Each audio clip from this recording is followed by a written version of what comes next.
Hello, YouTube. Welcome to another video right here on AWM Studios podcast. If you're new to the channel, subscribe, smash that subscribe button, and while you're at it, turn on your notifications so that you know every single time that I drop a video right here. Alright, now today's video will be all about Scream 7 and what I predict the movie is going to be like in February. Based off of the trailer that we got. I'm not going to show the trailer because I don't want to get copyrighted and taken down by YouTube. I want this video to stay up. So I'm not going to show any clips at all. I might show still shots, pictures, but I'm not going to show any physical clips because I don't want to be copyrighted. To be honest, I don't know how most YouTubers do it, where they are able to show the clips and not get copyrighted. Maybe they do, and they fight the copyright. I don't know.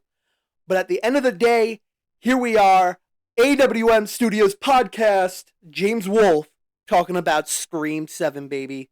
So stay tuned, and we'll be back after this quick intro. Roll it!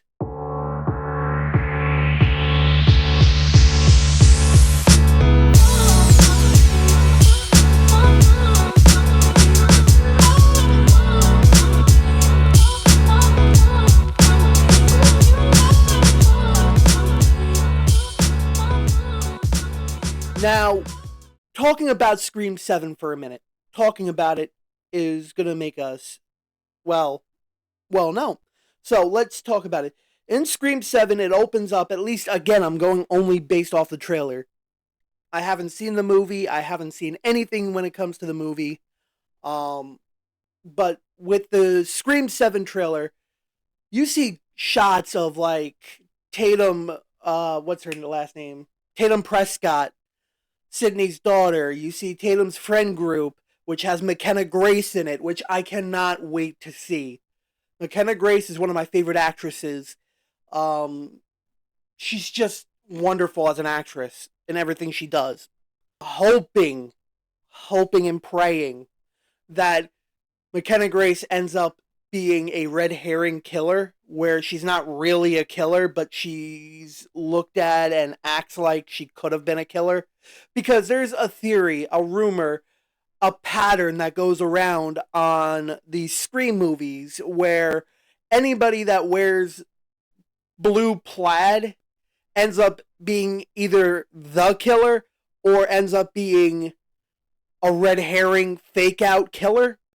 And basically, I hope that's what she ends up dead in the movie, which we all know the sole survivors are going to be. We already know who the sole survivors are going to be. If we're playing it on the Scream universe, the way every Scream up to now has been, you already know, we already know that the survivors are mainly going to be Chad Meeks, Gail Weathers, Sydney Prescott, her daughter Tatum, and that's basically it. Now, would I love to see Mindy Meeks survive? Yes. But I have a strong possible theory that she's not going to survive this movie. The way I think they're going to do Dewey, because Dewey's dead. Let's just face it. David Arquette's character, Dewey Riley, is dead. There's no bringing him back outside of maybe voice, which you've seen in the trailer. You heard in the trailer, rather. You heard it. And what I think they're going to do is make it where Sydney thinks it's Dewey, and she's going to be like, wait, how is this possible? You're dead. I saw your body in the morgue. Like, that's not what she's going to say, but that's like her mannerisms, how she's going to act. And it's going to be an AI voice replica of Dewey, because on iPhones, they have Parrot AI or different AI software which can mimic people's voices. All you do is write out a text, and then it'll generate it in the celebrity's voice. And I think that's what they're going to do. Within the movie, they're going to use it as, let's say, AI, where Dewey is an AI voice. They're going to do that where, like I said, Dewey's AI, where they're going to mimic his voice. The Ghostface killer, whoever it ends up being, is just going to type out a script or something for it to read, and it's going to read it off under Dewey's voice to try and get Sydney or Gale. I think it's really meant for Gale, not really Sydney. I don't think really Dewey's meant for Sydney anymore.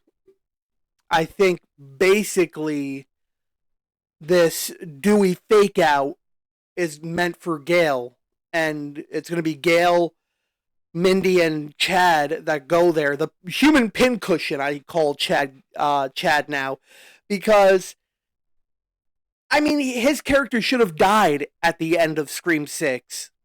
Like his character should have actually have been dead at the end of Scream 6, because you stab him 2 or 3 times, fine, he'll survive if you write it correctly.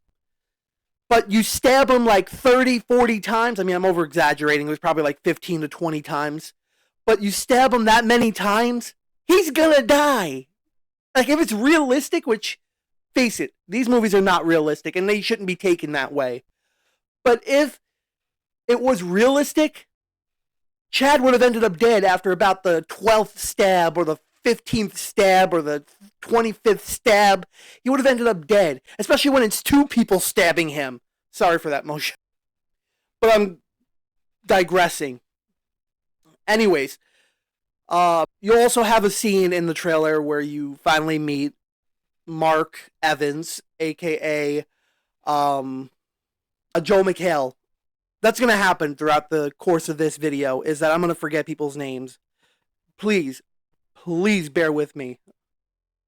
I'm not perfect. But you also get to be introduced to Mark Evans, which, in my opinion, I feel like, and the rest of the Scream fandom probably agrees with me. Probably, I'm not going to say they all do, but most of them probably should do. It should have really been Mark Kincaid that ended up marrying Sydney, aka Patrick Dempsey. Should have been the one to be brought back for this movie as the husband of Sydney. Like, because the way they played it off at the end of Scream 3, after the killer dies, after her brother dies, is the fact that he's now in her life and that they're friends. So, in my opinion, it should have been Mark Kincaid, not this random Mark Evans guy.